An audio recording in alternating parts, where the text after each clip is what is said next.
and welcome to NTD News. I'm Cindy Drucare.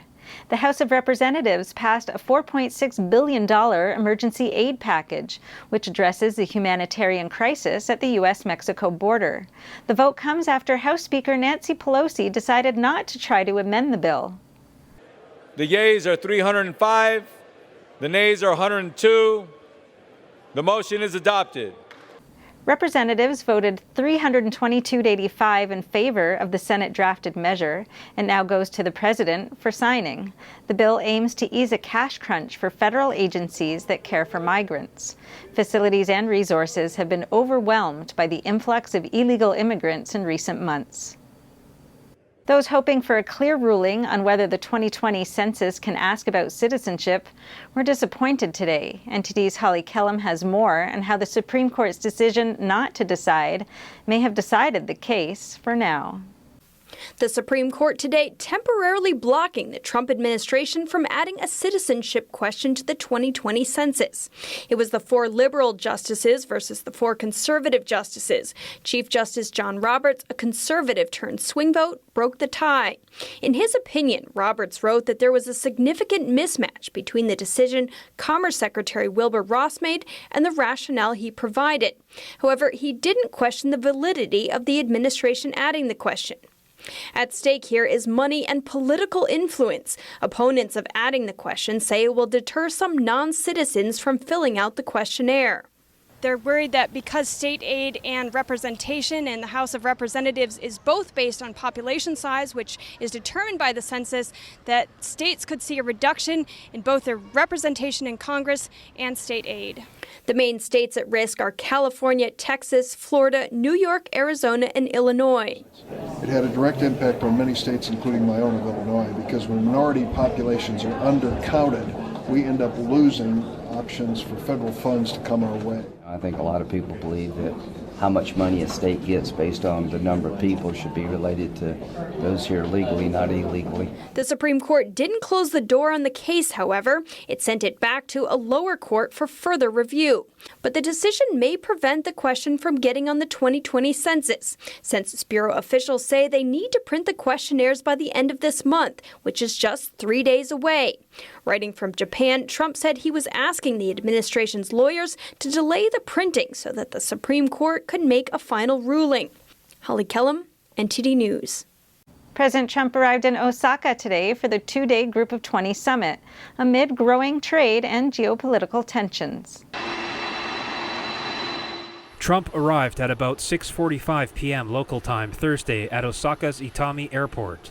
Leaders from 19 countries and the European Union are gathering in Osaka for this year's G20 Summit, a major forum for dialogue between the world's top economies. Trump's scheduled bilateral talks, however, will likely draw more attention than the summit itself. Trump and Chinese leader Xi Jinping are scheduled to meet on Saturday for the first time since last year's G20 in late 2018, when both sides agreed to a 90-day trade truce. U.S.-China trade talks stalled in May after Beijing backtracked on commitments to address issues such as intellectual property theft and subsidization of state-owned enterprises. After the summit, Trump has said he will decide whether to impose new tariffs on $300 billion of Chinese goods.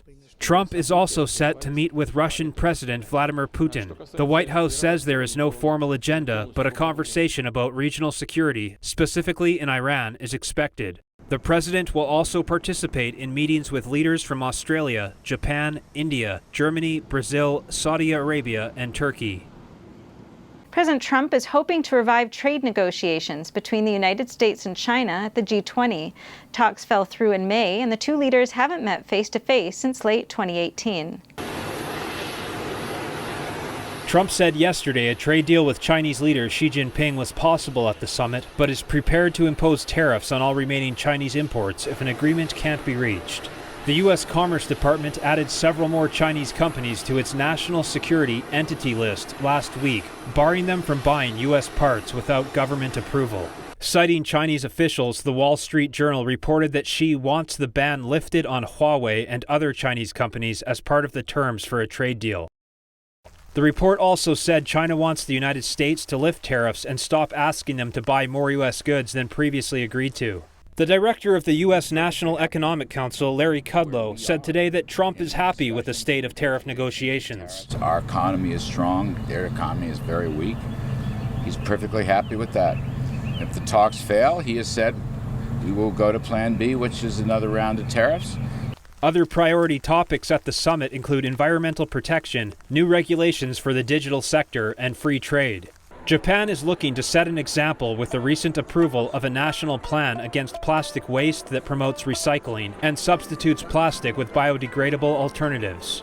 Although heightened tensions between Iran and the United States are not included on the official agenda, the topic is expected to be part of the discussion between world leaders. Jeremy Sandberg, NTD News. On the eve of the G20 Summit, people in Hong Kong gathered to urge leaders to press China to address their concerns. NTD's Kitty Wong spoke with longtime China human rights advocate, Congressman Chris Smith. Here's what he says is at stake. The Hong Kong people gathered yesterday to continue protests against the proposed extradition bill. They delivered petition letters to 19 consulates of the G20 countries, asking that they confront the Chinese Communist Party to discuss the current circumstances in Hong Kong. It absolutely should be brought up, and robustly, so that there's unity among the nations of the world. Solemn commitments were made when Hong Kong was transferred to Beijing. Absolute commitments, all signed, and now they're being reneged. U.S. Secretary of State Mike Pompeo said recently he believes that President Trump will raise the Hong Kong issue during his meeting with Chinese leader Xi Jinping. But a senior Chinese official said China won't discuss it and that the regime will also prevent the summit from addressing it. Congressman Smith stressed that the extradition bill is related not only to the people of Hong Kong, but to anyone who works there. The extradition initiative would be catastrophic to the people of Hong Kong first, and to everyone else who does business there, because false charges would be levied against human rights activists, journalists, and so many others who then would be extradited to the mainland for a fake prosecution and very, very long prison sentences. On June 13th, Congressman Chris Smith and Jim McGovern and Senator Marco Rubio proposed reintroducing the Hong Kong Human Rights and Democracy Act, which requires the Secretary of State to issue an annual certification of Hong Kong's autonomy to justify the United States' special treatment of Hong Kong as laid out in the U.S. Hong Kong Policy Act of 1992. Most definitely say that if they go forward with this, if they don't take it off the table unequivocally, that we will begin a serious reassessment of our relationship with Hong Kong. He said that relationship includes considerations of economics as well as freedom. A new head of U.S. Customs and Border Patrol was announced today. This has also resulted in a shakeup of the leadership at Immigration and Customs Enforcement, better known as ICE. Acting Customs and Border Protection Commissioner John Sanders is resigning. He will leave July 5th. Acting Department of Homeland Security Secretary Kevin McAleenan announced today that Acting Director of ICE Mark Morgan will step in as Sanders' replacement. Morgan served as the U.S. Border Patrol Chief under President Obama until January 2017. Matthew Albence, ICE's Deputy Director since last August, will assume the role of ICE Acting Director. The Democrats held their first presidential debate last night, with the first 10 candidates taking the stage. Probably the rockiest moment of the debate was an audio glitch that at one point forced NBC to take a 4-minute commercial break. Should there be a role for the federal government? Other mics are on. Everybody's mics are on. I think we have I heard that too. That's okay. We are going to take a quick break. We're going to get this technical situation fixed. We will be right back. 10 of the 20 candidates who qualified took the stage at the Adrian R. Center for Performing Arts in Miami, Florida. Only 3 of the candidates are polling over 3%, according to an average of polls maintained by Real Clear Politics. Senator Elizabeth Warren is at 12.8%, Beto O'Rourke at 3.3%, and Senator Cory Booker at 2.3%. The field didn't offer many bold policy ideas, prompting President Trump to issue a one-word verdict 35 minutes into the debate. He tweeted, "boring," as he headed to the G20 Summit in Japan. One of the most concrete answers of the night was on health care.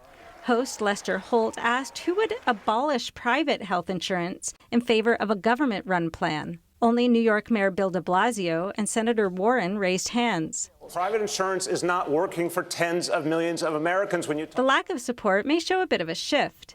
In the months leading up to the debate, many candidates were embracing the socialist Medicare for All bill, sponsored by Vermont Senator and primary candidate Bernie Sanders. All candidates were asked for the greatest geopolitical threat facing the United States today. China, nuclear weapons, and climate change topped the list. Our existential threat is climate change. We have to confront it before it's too late. Senator Warner. Climate change. Yeah. Senator Booker. Nuclear proliferation and climate change. Secretary Castro. China and climate change. Tonight will be the second Democrat showdown where 10 more candidates will take the stage, among them frontrunner Joe Biden and Senators Bernie Sanders and Kamala Harris. Cindy Dricker, NTD News. A U.S. official has said that Tehran is feeling the economic pressure from sanctions. Nonetheless, Iran is on the brink of breaching its uranium restrictions. NTD's Miguel Morano reports. After Iran shot down an American drone last week, President Trump called for a retaliatory attack. But after learning that 150 people would die from the strike, he called it off and instead placed sanctions on the Iranian leaders. A U.S. envoy for Iran said the sanctions are working, restricting its revenue, but the regime continues to push its boundaries. Now, it's expected to surpass its restriction on uranium in a few days. Our sanctions do not give Iran the right to accelerate its nuclear program. The world's leading state sponsor of terrorism can never get near a nuclear weapon. Hook said the best way to get Iran to negotiate and defuse its nuclear blackmail is by pressuring the regime economically, a message he has conveyed to European leaders.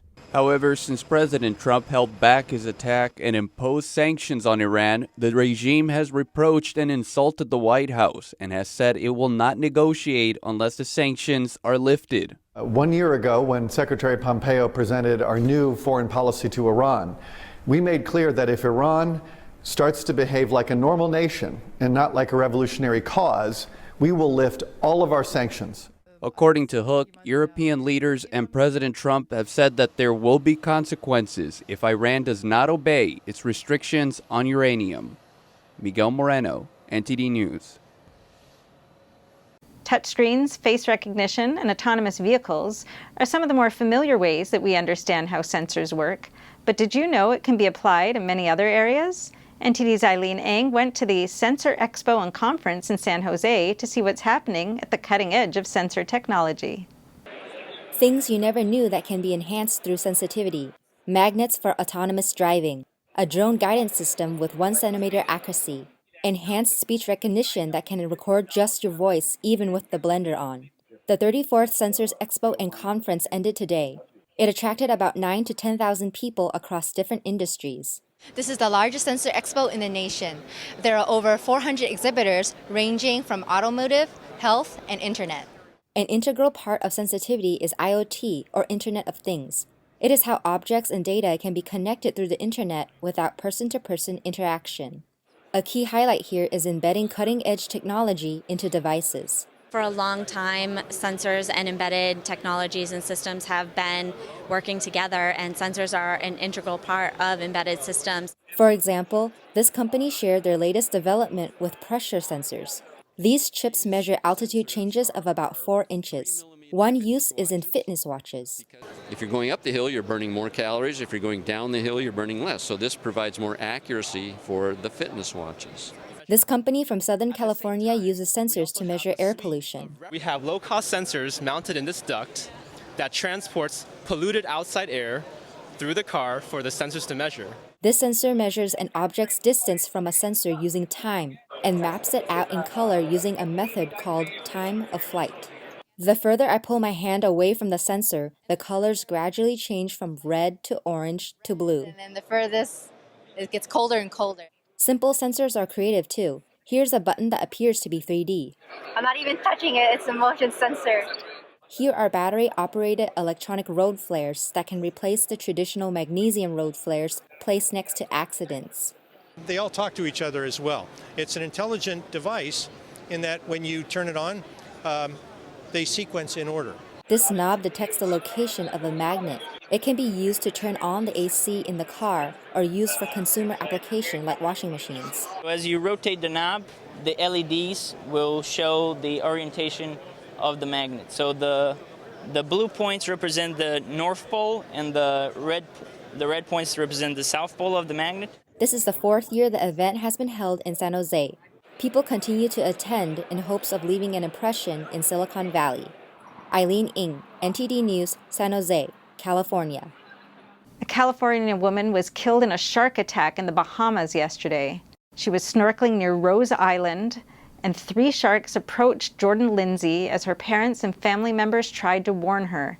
Tragically, she didn't hear them in time.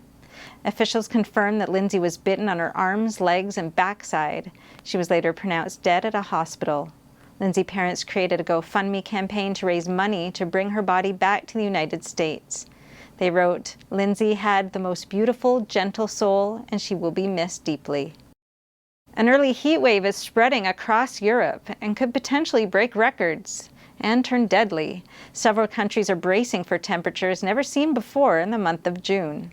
For the first time in France, heat wave warnings in effect as temperatures continue climbing across the country. While the high of 93 degrees Fahrenheit in Paris might seem extreme, it pales in comparison to parts of the country where temperatures nearly reached a scorching 106 degrees, breaking previous records for a June day. Meanwhile, in Spain, locals and tourists braving temperatures approaching 111 degrees to visit the iconic windmills featured in Miguel de Cervantes' masterpiece, Don Quixote of La Mancha. Very hot, really, really hot. I'm from Cuba. Figure out it's hotter than Cuba. What do you think about that? Spain's weather agency has issued red alerts, the highest warning in several provinces. To combat the heat back in France, even animals in the Paris Zoo are given ice treats. While the zoo's sea lions took refuge in the water where they chased down their frosty snacks, there wasn't such an enthusiastic uptake across all species. Animals in the greenhouse, such as the giant anteater, were given showers, while those with more exposure to the sun were given iced treats and increased access to water. This month's unusually hot weather is caused by a swath of warm air from Africa. A penchant for pink. One woman is taking the color of cuteness and adding it to food naturally. When we think of Asian snacks, we think of mochi, pocky, and other cute bite-sized morsels. But CEO of the culinary art company Brilliant Associates, Tomiko Fukushima, takes cuteness to the next level. I like pink very much. Women think that pink is a color of good fortune and happiness. I hope everyone can eat pink curry and become happy. That's why I made it. Yes, you heard it right. From pink curry to pink soy sauce and even pink wasabi. At first, the customers were surprised by the color, but after they tasted it, they thought it was delicious. She explains that the secret ingredient is beetroot, all the way from Tottori Province in Japan. And as she says, beetroot is packed with vitamins and minerals, so it's not only cute, it's healthy. That's all for NTD News. Thanks for tuning in. I'm Cindy Drucare.